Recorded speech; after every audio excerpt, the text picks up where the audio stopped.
کہ وہ اقیم الصلاۃ، وہ کیا کریں، نماز قائم کریں، یعنی خود بھی نماز قائم کریں اور لوگوں کے لیے بھی جو ہے اس بات کو معاشرے میں اس کا امپلیمنٹ آسان کریں کہ لوگ نمازوں کے اوقات دفاتر میں جو ہے پابندی اس چیز کی دیکھی جائے یا وقفہ دیا جائے تاکہ لوگ نمازوں کا اہتمام کر سکیں، ٹھیک ہے۔ اس کے بعد وہ اعطاء زکوٰۃ، وہ لوگ کیا کریں، زکوٰۃ ادا کریں، اور نہ صرف ادا کریں بلکہ زکوٰۃ کی ادائیگی کا بھی اہتمام کریں، وَتَأْمُرُونَ بِالنَّاسِ، اور نیکی کا حکم دیں، اور پھر کیا کریں، اور يَنْهُونَ عَنِ الْمُنْكَرِ، اور روکیں کس سے، برائیوں سے، ٹھیک ہے۔ یہ امت مسلمہ کے 4 فریضے اسلامی حکومت پر عائد ہوتے ہیں کہ وہ نماز قائم کریں، زکوٰۃ کی ادائیگی کا اہتمام کریں، نیکی کا حکم دیں اور برائیوں سے روکیں۔ یہ 4 باتوں کا خصوصی خیال رکھنا ہے آپ اس حوالے سے۔ آج کے لیکچر کو بیٹا کنٹینیو کریں گے، آپ اپنی بکس بھی کھول لیں اس لیکچر کو لے کے، اور نوٹس بھی، کیونکہ میں long questions beta side by side آپ سے ڈسکس کروں گی۔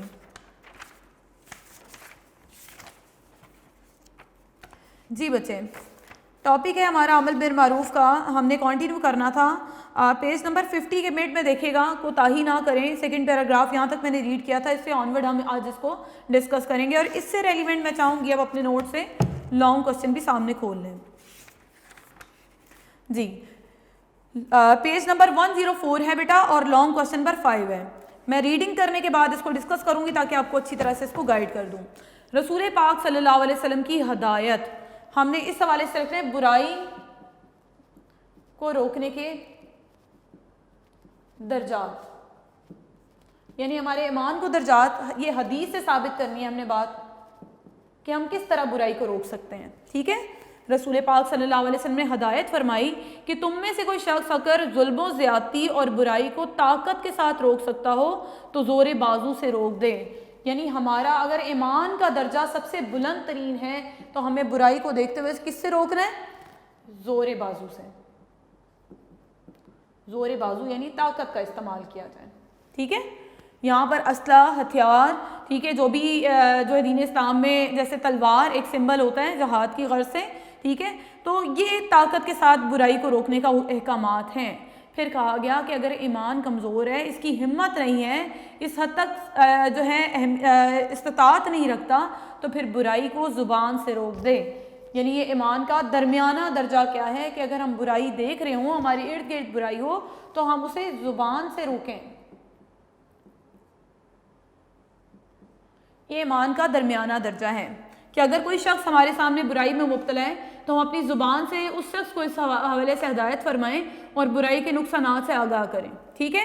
پھر کہا گیا کہ اس کی ہمت نہ ہو اگر ایمان بے حد کمزور ہے، ایمان کا آخری درجہ بیان کیا جا رہا ہے، ٹھیک ہے، 3 درجات ایمان کے بیان کیے جا رہے ہیں، بہت کمزور ہے ایمان، تو ہم کم از کم اس برائی کو دل میں برا جانیں۔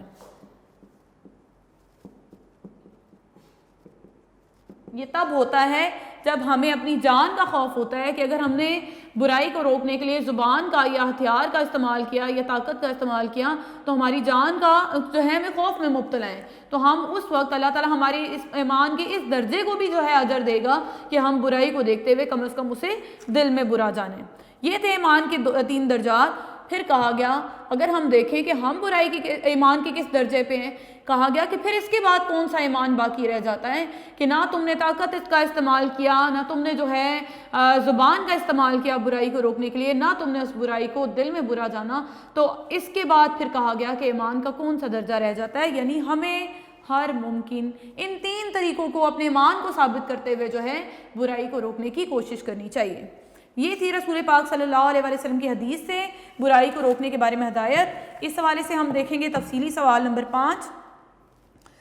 یہی حدیث ترجمہ میں دوبارہ نہیں پڑھوں گی، صرف میں وضاحت پڑھ دوں گی۔ اس حدیث سے 3 چیزیں سامنے آ رہی ہیں۔ برائی کو ہاتھ سے روکنا ایمان کا سب سے بہترین درجہ، یعنی یہ سب سے زیادہ ہمارے ایمان کی خوبصورتی اس چیز میں ہے کہ ہم برائی کو دیکھیں تو اپنے ایمان کے بلبوتے یعنی ایمان کے جو ہے راستے پر چلتے ہوئے اپنی طاقت کو استعمال کرتے ہوئے جو ہے برائی کو اپنے ہاتھ سے روکیں، ٹھیک ہے۔ پھر دوسرا درجہ بتایا گیا زبان سے، اگر انسان برائی کو اپنے سے ہاتھ سے روکنے کی طاقت نہیں رکھتا تو زبان سے روکنے کی کوشش کرے۔ تھرڈ ہیڈنگ ہے دل سے برا جانے، ایمان کا کمزور ترین درجہ آپ بیان کرو گے کہ اگر برائی کو ہاتھ اور زبان سے روکنے کی طاقت نہیں ہے تو کم از کم اسے دل میں برا جانے، اور یہ کمزور ترین ایمان کی علامت ہے۔ بہت ہی آسان یہ کوسچن ہے، ٹک کر لیں اس کو۔ میں کنٹینیو کروں گی ریڈنگ اور اس کے بعد میں آپ سے امر بالمعروف کی شرائط ڈسکس کروں گی۔ امت کا ہر فرد اپنی حد تک لوگوں کو دعوت اسلام دینے کا پابند ہے، یعنی میں نے آپ کو یہ پہلے بھی بتا دیا تھا کہ ہم بالکل بھی اس بات سے بری و ذمہ نہیں ہو سکتے کہ یہ فرض ہمارے والدین ادا کر دیتے، ہمارے بہن بھائی ادا کر دیتے، ہمارے اساتذہ ادا کر دیتے۔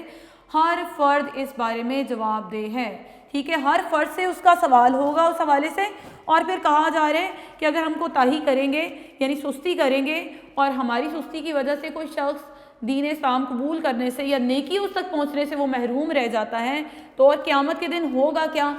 آپ کے سامنے یہ نقشہ کھینچا جا رہا ہے کہ وہ اللہ تعالیٰ کے دربار میں کھڑا ہوگا، ٹھیک ہے، اور دعویٰ کرے گا کہ یہ وہ شخص تھا تیرا، خود تو اسلام پر چلتا تھا، خود تو صراط مستقیم پر چلتا تھا، خود تو تیرے جو ہے تعلیمات کے مطابق زندگی گزار لیتا تھا، تو نے اس پر فرض عائد کر دیا کہ یہ مجھے برائی سے روکے اور بھلائی کی طرف بلائے، لیکن اس نے تو ایسا کچھ بھی نہیں کیا۔ یعنی وہ شخص تو فارغ ہو گیا، بری و ذمہ ہو گیا، اس نے سارا جو تھا اس چیز کا ملبہ ہمارے اوپر ڈال دیا، اس شخص پر ڈال دیا جو اس کے پاس رہتا تھا اور جس سے اس کو ہدایت نہیں دی تھی۔ تو کہا جا رہا ہے وہ کہے گا کہ اس نے تو مجھے نیکی کرنے کا حکم نہیں دیا، دین کی دعوت ہی نہیں دی، برائی سے روکا ہی نہیں، اس نے میری گمراہی اور میری برائی کا اصل ذمہ دار یہ ہے اور اسے اس بات کی سزا ملنی چاہیے۔ تو آپ یہ سوچیں، پھر ہر مسلمان کو اس بات کا جواب ابھی سے سوچ کے رکھنا چاہیے کہ پھر میں اس وقت کیا جواب دوں گا اللہ تعالیٰ کو کہ مجھے دین میرے تک پہنچا، مجھے اللہ تعالیٰ کی جو ہے تعلیمات، قرآن کی تعلیمات، احادیث کا علم تھا، لیکن میں نے نیکی کی ہدایت اور صراط مستقیم کا پابند اس شخص کو نہ کیا، ٹھیک ہے۔ یہ اس حوالے سے کہا جا رہا ہے کہ اللہ تعالیٰ ہر شخص سے جو ہے سوال کرے گا اس فرض کے حوالے سے، امر بالمعروف و نہی عن المنکر، کہ نیکی کا حکم دیا کہ نہیں دیا اور برائی سے روکا تو کیوں نہیں روکا، ٹھیک ہے۔ یہ ساری باتیں اب لاسٹ ہمارا ایک بہت ہی امپورٹنٹ آج کا ٹاپک ہے، میں چاہوں گی کہ ہر شرط کو بورڈ پہ ڈسکس کروں۔ امر بالمعروف و نہی عن المنکر کی شرائط۔ شرائط کا مطلب بیٹا کنڈیشنز ہوتا ہے، یعنی اگر ہمیں لوگوں کو دین کی طرف بلانا ہے، دعوت دینی ہے، تو کن شرائط، کن اصولوں، کن ضوابط کے تحت، یعنی نبی پاک صلی اللہ علیہ وسلم، سمپلی میں ان شارٹ بتاؤں گی، اس کا مطلب ہوتا ہے کہ تبلیغ کیسے کی جائے، تبلیغ کے اصول کیا ہیں۔ تبلیغ کا مطلب ہوتا ہے بیٹا کہ اللہ تعالیٰ کا دین لوگوں تک پہنچانا، ٹھیک ہے۔ تو تبلیغ کے لیے اللہ تعالیٰ نے کچھ اصول قرآن سے بتائے، کچھ نبی پاک صلی اللہ علیہ وسلم کے اسوہ سے ہم نے سیکھے کہ تبلیغ کیسے کی جانی چاہیے، ٹھیک ہے۔ یہاں پر کہا جا رہا ہے کہ یہ فریضہ بہت اہم ہے، اللہ تعالیٰ نے اس سلسلے میں چند شرائط بیان کی ہیں جن باتوں کا ہمیں خیال رکھنا چاہیے، جن میں سے چند ایک باتیں درج ذیل ہیں۔ میں پیراگراف پڑھوں گی، اس کے بعد میں آپ سے لانگ کوسچن نمبر 6 ڈسکس کروں گی، چونکہ میں چاہوں گی کہ آپ ریڈنگ کے ساتھ یہ باتیں سیکھ لو، پھر انشاءاللہ تعالیٰ جب ہم ریڈ کر لیں گے تو آپ کو لانگ کوسچن نمبر 6 آلریڈی جو میں کنوے کر چکی ہوں گی، ٹھیک ہے۔ سب سے پہلی بات ہو رہی ہے دین کے بارے میں کسی پر جبر کی اجازت نہیں، ٹھیک ہے۔ تو پہلا پوائنٹ ہم کیا لے سکتے ہیں اس کی شرائط میں؟ جبر سے اجتناب۔ جبر کا مطلب ہوتا ہے ظلم یا زبردستی، ٹھیک ہے، یا طاقت کا استعمال کرتے ہوئے۔ دین کا سب سے پہلا اصول بیٹا یہی ہے کہ دین کے معاملے میں زبردستی نہیں، لا اکراہ فی الدین، لا اکراہ فی الدین، کہ دین کے بارے میں جبر نہیں۔ نبی پاک صلی اللہ علیہ وسلم کے پاس ایک دفعہ نجران سے عیسائیوں کا ایک وفد آیا ہوا تھا، نبی پاک صلی اللہ علیہ وسلم نے مسجد میں ٹھہرایا، دین کی باتوں سے آگاہ کیا، لیکن وہ سب جو ہے نبی پاک صلی اللہ علیہ وسلم کی تبلیغ پر انہوں نے کوئی کان نہ دھرے اور واپس چلے گئے۔ جب صحابہ رضی اللہ تعالیٰ عنہ کو جو ہے غصہ آیا اس سلسلے میں، تو نبی پاک صلی اللہ علیہ وسلم نے فرمایا تھا کہ ہم میں صرف اتنا جو کہا جا رہا ہے کہ ہم دین کی ہدایت لوگوں تک پہنچا دیں، ہم اس معاملے میں زبردستی نہیں کر سکتے، ٹھیک ہے۔ تو کہا گیا کہ طاقت کا استعمال نہیں کرنا چاہیے، ہمیں صرف اتنا کرنا چاہیے کہ ہم جو ہے لوگوں تک دین کی جو ہے باتیں پہنچائیں۔ قرآن میں بھی نبی پاک صلی اللہ علیہ وسلم کو کہا گیا تھا یا ایھا المدثر قم فانذر، ٹھیک ہے، کہا گیا کہ اے جو ہے کمبل اوڑھنے والے اٹھ اور لوگوں کو جو ہے اللہ تعالیٰ کی ذات سے اور باتوں سے جو ہے ڈرا، خوفزدہ کر. یعنی نبی پاک صلی اللہ علیہ وسلم تک کیا پیغام تھا کہ وہ آپ لوگوں تک اللہ تعالیٰ کا پیغام پہنچائے. زبردستی تبلیغ سے روکا گیا. یہ دین کا پہلا اور لازمی اصول ہے. اور اس حوالے سے چند باتیں میں مزید بتاؤں گی کہ نبی پاک صلی اللہ علیہ وسلم نے نہ ہی طاقت استعمال کی، نہ ہی کسی قسم کا لوگوں کو لالچ دیا. آپ نے دلائل کے ساتھ جو ہے گفتگو کی، غور و فکر کی دعوت دی لوگوں کو، جو ہے دین کے بارے میں تفتیش کرنے کا کہا. اس طرح نبی پاک صلی اللہ علیہ وسلم نے ان میں دین کی جستجو پیدا کی. اور آخرکار پھر کیا ہوا، وہ لوگ جو دین کی جستجو میں مبتلا ہو گئے وہ لوگ قبول اسلام بھی کر لیا انہوں نے. اسی وجہ سے نبی پاک صلی اللہ علیہ وسلم کی تبلیغ سے لوگ جوگ در جوگ یعنی گروہ در گروہ جو تھے وہ دین اسلام میں داخل ہوتے چلے گئے. یعنی یہ پہلی بات کسی طرح سے ہمیں رد نہیں کرنی کہ ہم نرمی کریں، رواداری کریں، محبت کریں اور جو ہے مروت سے کام لیں، درگزر سے کام لیں اور احتیاط سے تبلیغ کریں. ٹھیک ہے، لازمی اس بات کا خیال رکھنا چاہیے. پہلا پوائنٹ آپ کو سمجھ آ گیا ہوگا، میں نوٹ سے بھی ڈسکس کر لوں کہ دین کے بارے میں کسی پر جبر کی اجازت نہیں. جبر یعنی زبردستی آپ لکھ سکتے ہو اس کا میننگ. ہم سب اس بات کے تو پابند ہیں کہ لوگوں کو اسلام کی حقانیت کا مطلب ہوتا ہے سچائی. حق کا سے لفظ دیا گیا حقانیت. ٹھیک ہے، تو حق سچ کو کہتے ہیں، تو حقانیت کا مطلب ہوا سچائی. اور کفر کی برائی پوری طرح وضاحت سے سمجھا دیں. یعنی نبی پاک نے لوگوں کو دین کی سچائی بھی بتائی اور کفر کی برائی بھی بتائی کہ آخرت میں اس کا انجام کیا ہوگا. فرق لوگوں پہ واضح کر دیا. اب یہ لوگوں پہ چھوڑ دیا کہ وہ کون سا راستہ اختیار کریں. ٹھیک ہے، نبی پاک صلی اللہ علیہ وسلم نے اسلام قبول کرنے پر مجبور نہیں کیا، کیونکہ اسلام قبول کرنا ایک شخص کے اختیار اور آزادانہ مرضی اور انتخاب پر منحصر ہے. یعنی وہ شخص آزاد ہے کہ وہ دین قبول کرے کہ نہ کرے. آپ جانتے ہو جتنے بھی نان مسلم جب کنورٹ ہوتے ہیں، اسلام میں داخل ہوتے ہیں، تو پھر وہ پہلے دین کا مطالعہ کرتے ہیں. ٹھیک ہے، اور پھر وہ اس دین کو جب بہتر پاتے ہیں تو پھر ہی وہ اس دین کو قبول کرتے ہیں. ٹھیک ہے، دوسرا پوائنٹ یہاں پر بتایا جا رہا ہے کہ یہ کام حکمت اور عمدہ نصیحت کے انداز میں جو ہے سر انجام دیں. یعنی دوسرا پوائنٹ ہمیں بتایا جا رہا ہے دلائل کے ساتھ.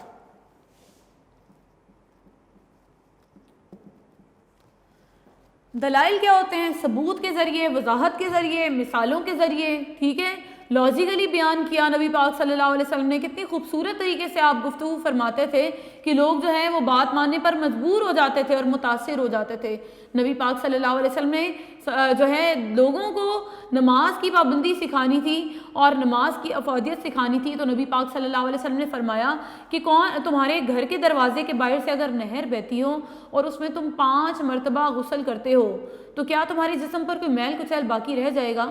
صحابہ کہنے لگے کہ بالکل بھی کوئی میل کچیل باقی نہیں رہے گا. نبی پاک صلی اللہ علیہ وسلم نے فرمایا کہ بالکل یہی مثال جو ہے 5 نمازوں کی ہے. اگر تم 5 نمازوں کی پابندی کرتے ہو، 5 وقتہ نماز ادا کرتے ہو تو اللہ تعالیٰ تم سے تمہارے گناہوں کو مٹا دے گا. ٹھیک ہے، کتنے خوبصورت طریقہ سے نبی پاک صلی اللہ علیہ وسلم نے دلیل کے ساتھ یہ بات واضح کی کہ جس طرح ہمارے جسم پر 5 بار نہانے سے میل کچیل نہیں رہتا، اس طرح نماز کی ادائیگی سے اللہ تعالیٰ ہمیں گناہوں سے پاک صاف کر دیتا ہے. تو یہ ترغیب کس طرح نماز کی دی گئی. اسی طرح نبی پاک صلی اللہ علیہ وسلم نے دین کا ہر فریضہ لوگوں تک مثبت دلائل کے ساتھ پیش کیا. اس کے بعد ہم پڑھیں گے جی ایک مسلمان کا فریضہ ہے کہ جب وہ کسی کو دین کی طرف راغب کرنا چاہے تو اسے دین کی باتیں پوری وضاحت سے سمجھا دے اور مؤثر یعنی اثر رکھنے والے دلائل سے اسلام کی سچائی سے آگاہ کرے. یہ پوائنٹ تھا بیٹا کس حوالے سے؟ دلائل کے حوالے سے.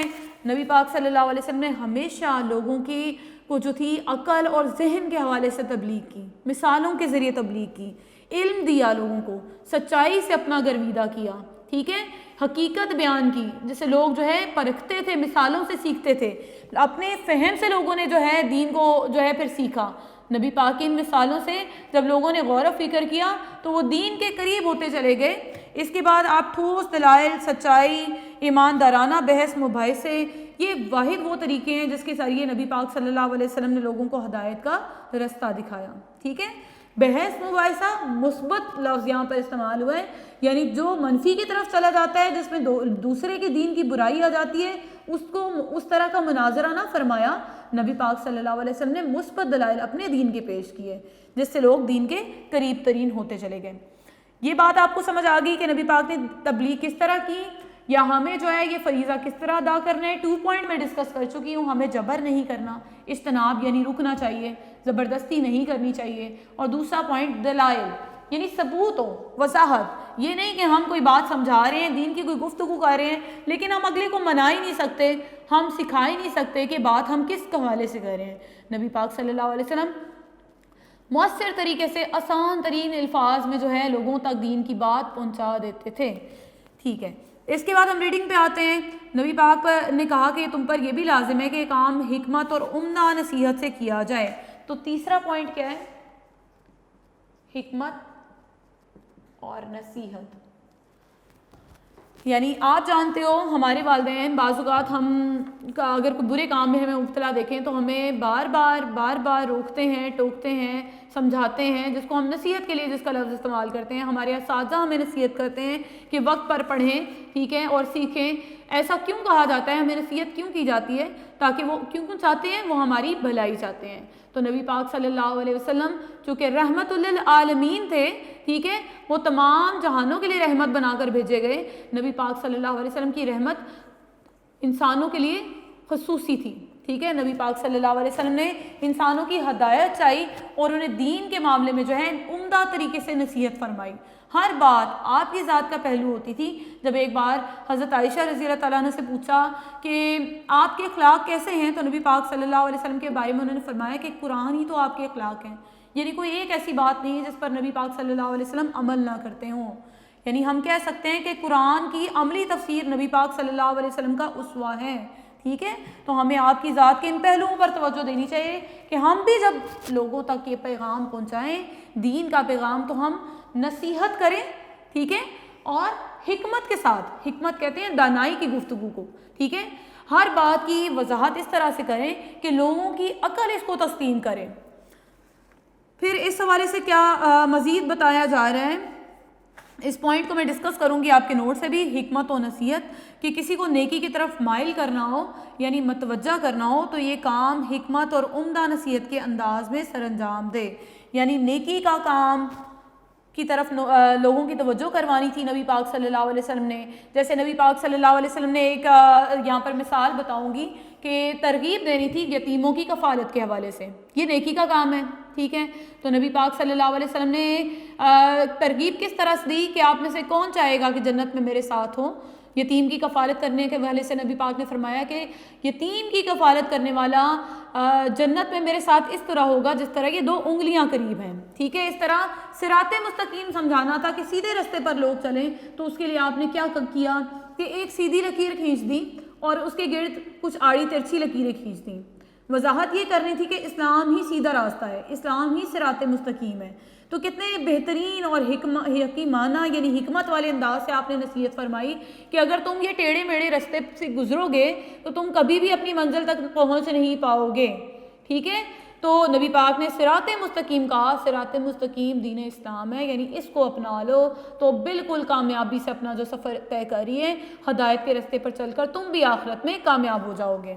ٹھیک ہے, یہ تھا آپ کا عمدہ نصیحت کا طریقہ. اس حوالے سے اللہ تعالیٰ کا کیا ارشاد ہے کہ اپنے رب کے راستے کی طرف لوگوں کو حکمت سے بلاؤ یعنی دانائی سے.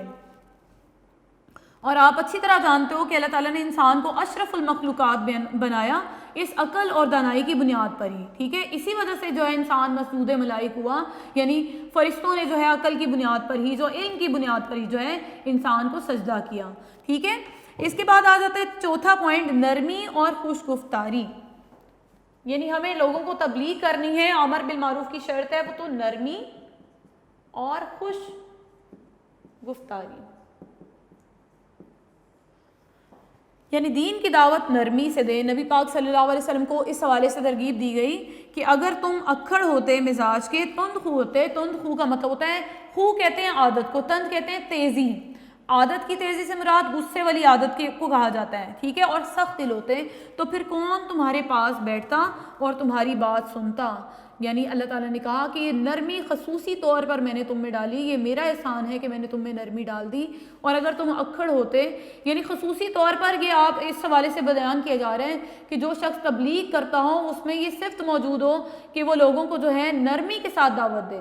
اگر ہم دیکھیں نصیحت, اگر آپ بھی یہ بات اچھی طرح جانتے ہیں, اگر آپ کے والدین آپ کو کوئی بات سمجھانے کے لیے سختی اپناتے ہیں تو آپ اتنا ہی بگڑ جاتے ہیں اور اس اچھائی کو اپنانے کی کوشش نہیں کرتے، لیکن جہاں والدین آپ کو نرمی سے سمجھاتے ہیں تو کہیں نہ کہیں آپ بھی اپنا مثبت پہلو جو ہے ظاہر کرتے ہو اپنے رویے کا، ٹھیک ہے۔ تو اس حوالے سے کہا گیا کہ جب بھی ہمیں نصیحت کرنی ہے، تبلیغ کرنی ہے تو نرمی سے کرنی ہے۔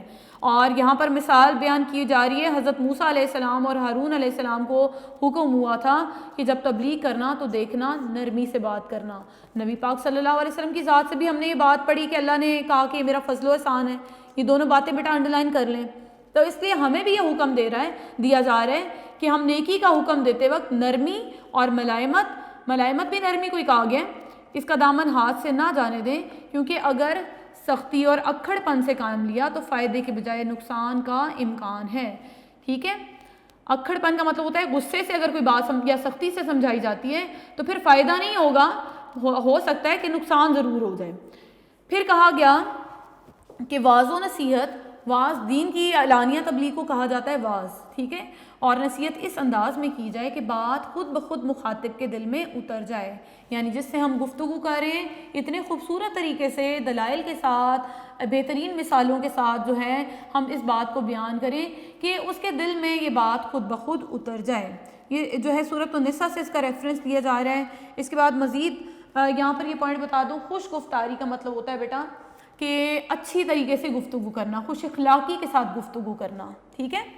اگر ہم جو ہے بد تہذیبی کے ساتھ گفتگو رکھیں گے تو کوئی ہماری دین کی یا اچھائی کی بات میں سننے میں بھی دلچسپی نہیں رکھے گا۔ ہم اگر اچھے طریقے سے، خوبصورت طریقے سے گفتگو کریں گے تو لوگ ہماری بات کی طرف توجہ فرمائیں گے، ٹھیک ہے۔ اس کے بعد مزید پوائنٹ جو ڈسکس کیا جا رہا ہے وہ ہے خیر خواہی کا جذبہ، انسانیت کا، کی خدمت کا یا خیر خواہی کا جذبہ۔ یعنی اگر ہم لوگوں کو دین کی دعوت کی طرف بلا رہے ہیں تو بیٹا اس کے جیسے نبی پاک صلی اللہ علیہ وسلم جو انسانیت کی بھلائی چاہتے تھے، جیسے کہ میں نے پہلے بتایا کہ نبی پاک صلی اللہ علیہ وسلم کے تو اس حوالے سے بیان کیا جا رہا ہے کہ آپ رحمت للعالمین تھے، ٹھیک ہے، آپ نے سلامتی والا دین لوگوں کی طرف لے کر آئے تھے، آپ نے اپنے اسوہ کے ذریعے دین پھیلایا، آپ نے غیر مسلموں سے نرمی اختیار کی، انہیں درگزر فرمایا ان کی غلطیوں کو، ٹھیک ہے، ہدایت کی طرف لے کر آئے، آپ امید کی کرن ثابت ہوئے تمام لوگوں کے لیے۔ تو یہ صرف اور صرف پیچھے کیا جذبہ تھا؟ خیر خواہی کا، یعنی آپ لوگوں کے لیے بھلائی چاہتے تھے، انہیں آخرت کے عذاب سے چھٹکارا چاہتے تھے۔ آپ جانتے ہو نبی پاک صلی اللہ علیہ وسلم جب ہو کر آئے تھے معراج النبی کے موقع پر، جب آپ نے عرش پر جو ہے مختلف جہنم کے درجات دیکھے تو اس کے بعد رسول اللہ صلی اللہ علیہ وسلم انتہائی غمزدہ تھے امت کے حوالے سے، ٹھیک ہے، اپنی امت کی خیر خواہی چاہتے تھے، آخرت میں جہنم سے کے عذاب سے کے خوف میں مبتلا تھے کہ میری امت کا کوئی فرد جو ہے اس جہنم کے عذاب میں مبتلا نہ ہو جائے۔ تو ایک ہدایت دینے والے کے لیے کیا چیز ضروری ہے کہ وہ خیر خواہی چاہتا ہو۔ یہاں پر امپورٹنٹ بات میں ایڈ کرنا چاہوں گی کہ ایک دفعہ ایک آدمی نے حضرت عبداللہ بن عباس رضی اللہ تعالیٰ عنہ سے فرمایا کہ میں دین کی تبلیغ کا کام کرنا چاہتا ہوں۔ آپ رضی اللہ تعالیٰ عنہ نے فرمایا ٹھیک ہے، لیکن کیا تم اس مرتبے پر پہنچ چکے ہو؟ اگر تمہیں اندیشہ نہ ہو تو یہ 3 آیات تمہیں رسوا کریں گی تو ضرور تبلیغ کرو، یعنی 3 آیات کے مطابق اگر اپنی زندگی گزارتے ہو تو ٹھیک ہے پھر تبلیغ کرو، لیکن اگر تم ان آیات کے مطابق اپنے آپ کو نہیں پاتے تو پھر تمہیں تبلیغ کا حق نہیں ہے۔ وہ 3 آیات کی کیا تھیں ذرا توجہ سے سنیے گا۔ اتامرون الناس بالبر وتنہون انفسکم، کہ تم لوگوں کو دین کی دعوت دیتے ہو یا لوگوں کو نیکی کی طرف بلاتے ہو یا نیکی کا حکم دیتے ہو، وَتَنْهَوْنَ أَنفُسَكُمْ، اور تم خود کو بھول جاتے ہو، یعنی ہم لوگوں کو تو دین کی طرف، نیکی کی طرف بلا رہے ہیں، لیکن کیا وہ نیکی ہم خود بھی کر رہے ہیں کہ نہیں؟ یعنی ہم تبلیغ کیسے کر سکتے ہیں، ہم لوگوں کو دین اس بات کی طرف کیسے موٹیویٹ کر سکتے ہیں جو بات ہم ہی نہیں کرتے، ٹھیک ہے۔ جیسے اگر میں نماز نہیں پڑھتی ہوں گی تو میں کیا اپنی اولاد کو کہوں گی کہ نماز پڑھ دو، کیا وہ پڑھ پائیں گی؟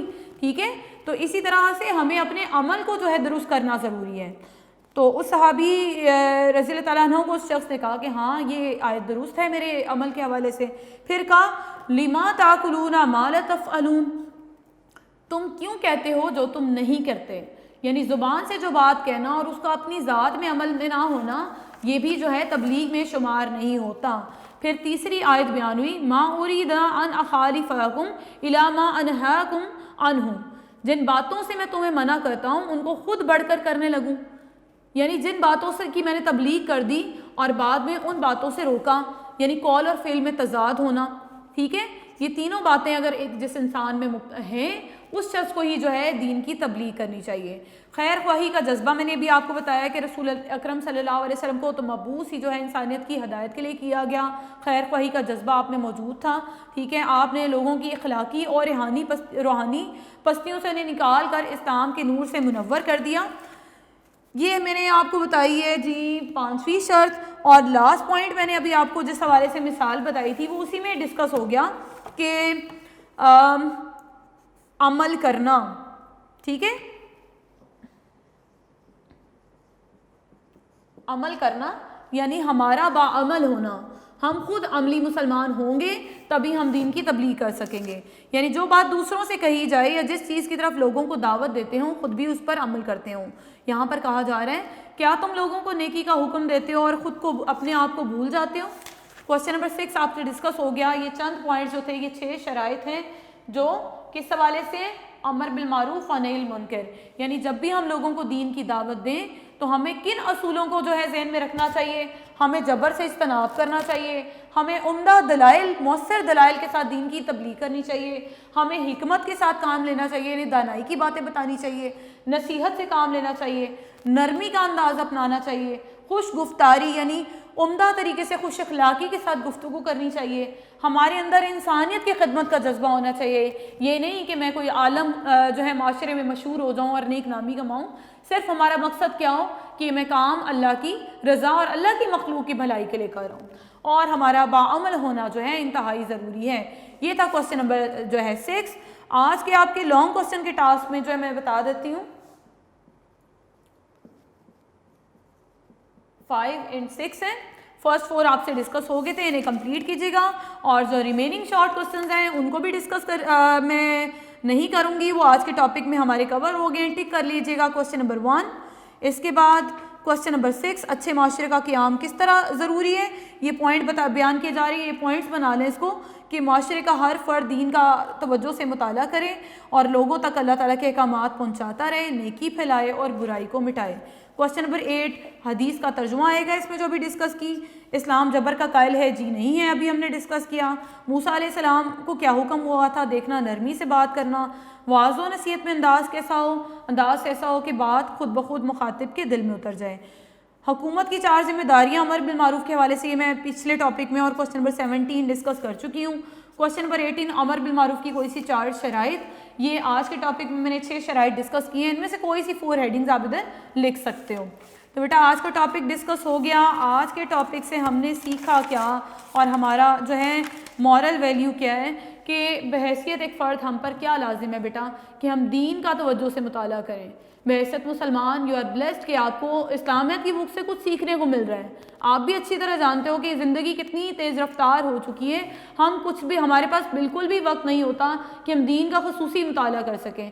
تو بحیثیت ایک طالب علم آپ کے پاس ایک خصوصی موقع ہے کہ جو باتیں آپ اپنے ٹیچر سے سیکھ رہے ہو، اپنے اسلامک لیکچر سے سیکھ رہے ہو، انہیں اپناؤ، دین کا توجہ سے مطالعہ کرو، علم حاصل کرو، زیادہ سے زیادہ دین کا نالج حاصل کرو، اور لوگوں تک جیسے آپ کوئی بھی اچھی بات سنتے ہو اسے اپنے بہن بھائیوں تک، دوست احباب سے لازمی شیئر کرو۔ میں نے پہلے بھی بتایا تھا یہ صدقہ جاریہ ہے، کیونکہ ہم اپنے جیسا کہ ابھی آپ نے پڑھا کہ بحیثیت فرد ہم آخرت میں جواب دہ ہیں، ٹھیک ہے، ہم انڈیویجول جو ہیں ذمہ دار ہیں، تو ہمیں اپنی ذمہ داری جو اپنے حصے کی ہے آج سے ہی جو ہے پوری کرنی ہے تاکہ ہم آخرت میں اللہ کے سامنے سرخرو ہو سکیں۔